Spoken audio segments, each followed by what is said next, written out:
2019 में बीजेपी का ये नारा कि इस बार 75 पार, यानी कि 75 के पार की सीटें जो हैं बीजेपी लेकर रहेगी और भाजपा की सरकार हरियाणा में बनेगी। लेकिन हुआ उल्टा, पार्टी मात्र 40 सीटों तक सिमट कर रह गई और उन्होंने जेजेपी का सहारा लेकर हरियाणा में सरकार खड़ी कर दी।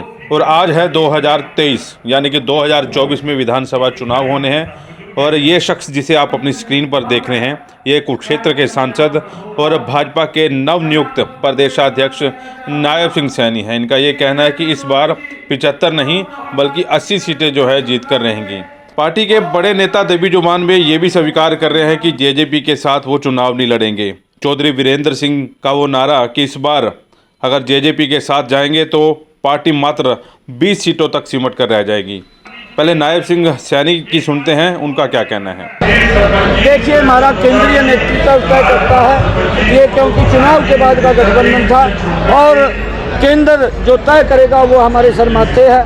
मेरे सामने तो 10 की 10 लोकसभा की कमल के फूल मिला करके नरेंद्र मोदी जी को तीसरी बार प्रधानमंत्री बनाना, हरियाणा के अंदर 75 पार, तीसरी बार मनोहर सरकार। आप जो उत्साह, जो जोश हरियाणा की जनता का देख रहे हैं, ये 75 से भी 80 क्रॉस न कर जाएं और कांग्रेस का कहीं दिखाई नहीं देगा। कांग्रेस ने भ्रष्टाचार किया है, कांग्रेस ने लाइन में खड़ा किया है, कांग्रेस झूठे वादे करती है, लोगों को झूठ बोल करके बरगलाने का काम करती है।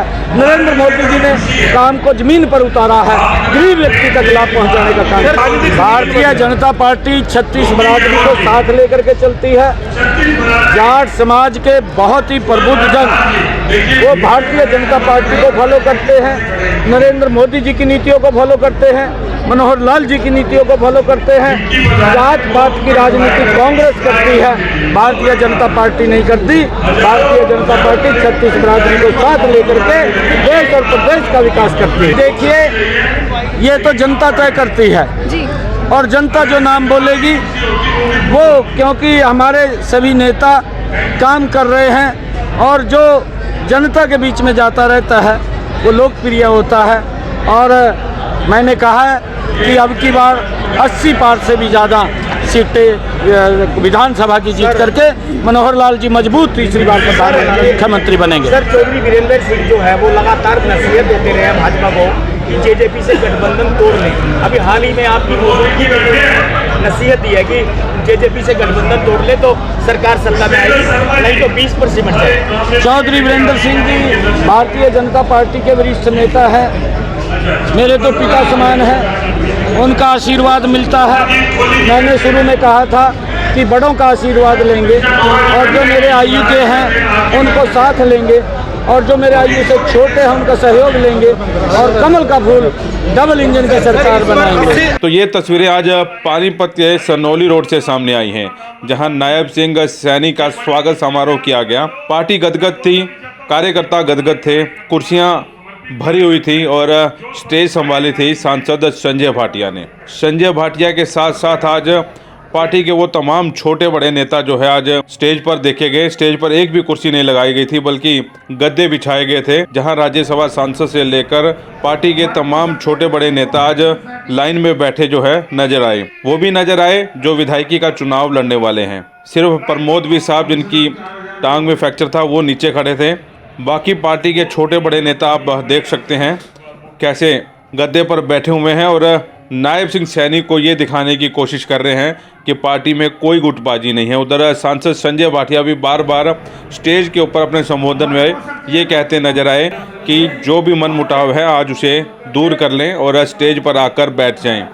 सांसद संजय भाटिया की भी आपको सुनवाते हैं। 80 पार का नारा चलेगा क्या? बिल्कुल, जो लोगों का जोश देखने को मिल रहा है, कांग्रेस कहीं दिखाई नहीं दे रही। कांग्रेस भ्रष्टाचार की जननी है। कांग्रेस के नेता झूठ बोल करके लोगों को रेवड़ी बांटने का काम करते हैं।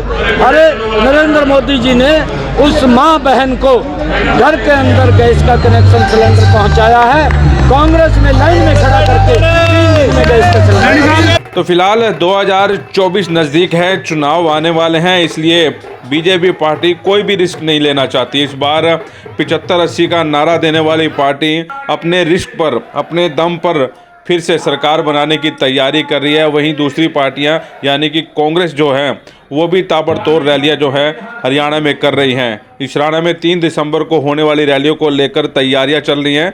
बात की जाए तो इस बार कोई भी पार्टी किसी भी तरह का कोई भी रिस्क नहीं लेना चाहती। तो फिलहाल अब देखना होगा कि हरियाणा की जनता किस ओर करवट बदलती है और इस बार कौन सी पार्टी हरियाणा में सत्ता में बैठती है। वॉइस ऑफ पानीपत के लिए सूरज शर्मा के साथ कुलवंत सिंह।